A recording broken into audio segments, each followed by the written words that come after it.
Pisang-pisang sudah siap. Pisang dari BNI, pisang dari BRI Syariah, pisang dari Bank Syariah Mandiri.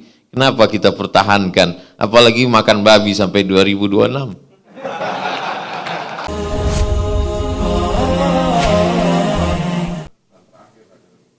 Bismillahirrahmanirrahim. Assalamualaikum warahmatullahi wabarakatuh. Diluruskan oleh Bang Nasir bahwa ini bukan tausiah terakhir, walaupun di ujung tahun. Ketika rezim Taliban tumbang di Afghanistan, maka yang pertama kali dilakukan oleh orang Afghanistan adalah mencukur jenggot dan menonton di bioskop. Ternyata mereka selama ini melakukan yang dianggap terlarang dan yang dianggap sunnah itu bukan karena kesadaran, tapi karena keterpaksaan. Ketika saya ke Malaysia, diundang di Bank Rakyat. Dalam hati saya, betapa teganya panitia ini.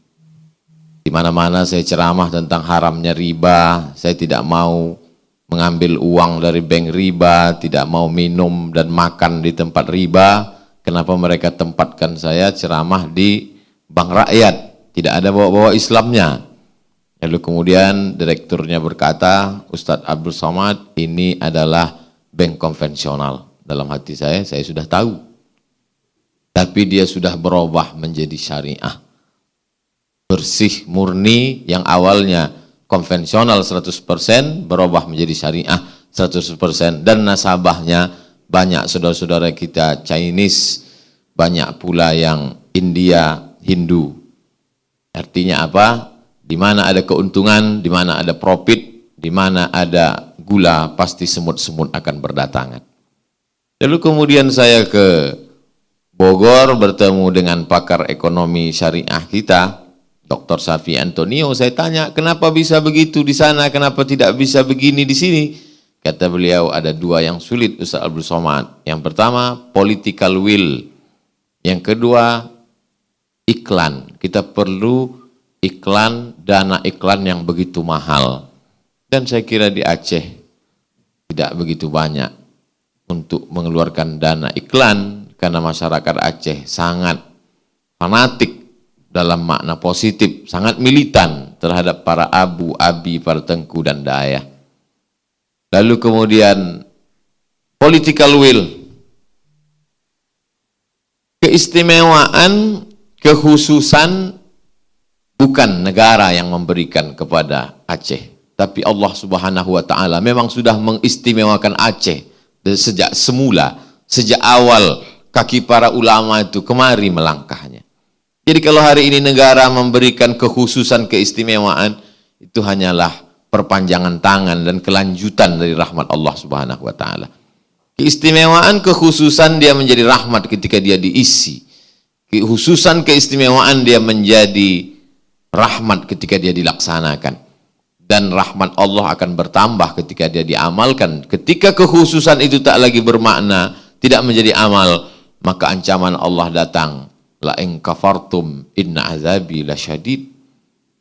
Azab yang dirasakan belum hilang luka lama. Maka jangan pernah kita menumpuk cerita baru untuk mendatangkan azab-azab baru. Wal'iyadzubillah. Kalau dikatakan produk-produknya terlalu minimalis, kita bisa perkaya. Kita cukup banyak ahli pakar.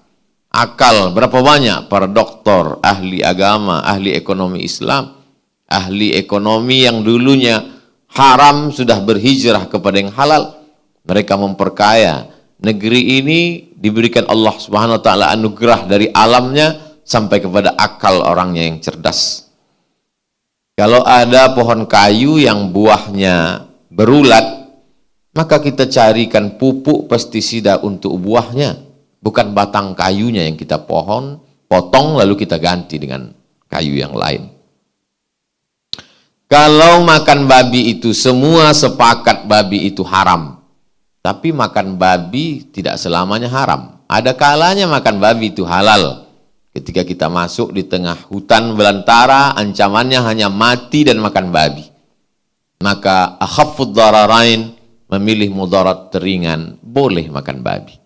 Tapi ketika pisang sudah banyak ditemukan, jangan lagi ajak orang untuk makan babi. Pisang-pisang sudah siap. Pisang dari BNI, pisang dari BRI, Syariah, pisang dari Bank Syariah Mandiri. Kenapa kita pertahankan? Apalagi makan babi sampai 2026. Perbuatan baik tak boleh ditunda, kata orang tua-tua. Karena nyawa bukan punya kita.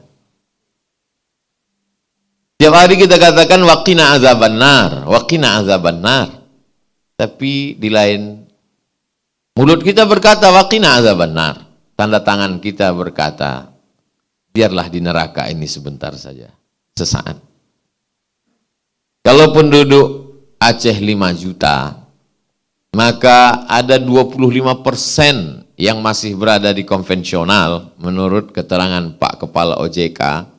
Berarti ada 1.250.000 orang yang masih berzina dengan ibu kandungnya sendiri. Yang masih doanya tak dikabulkan Allah, mat'amuhu haram, makanannya haram, masyrabuhu haram, minumannya haram, malbasuhu haram, pakaiannya haram. Kata-kata Ustadz terlalu kasar. Mengapa Ustadz pakai kata itu? Kata Pak Profesor, tidak kasar bagi orang Aceh. Karena ada yang lebih kasar lagi daripada itu. Kalau Tuan penguasa bisa menyelamatkan umat ini dari yang haram, maka nama Tuan akan sejajar dengan Malikul Saleh. Akan sejajar dicatat oleh para malaikat dengan Iskandar Muda. Tapi kalau tidak, maka ada pula nama-nama yang siap untuk bersanding dengan nama tuan-tuan. Saya kutip pendapat Tengku Fadil Rahmi, semua akan jadi syariah pada saatnya.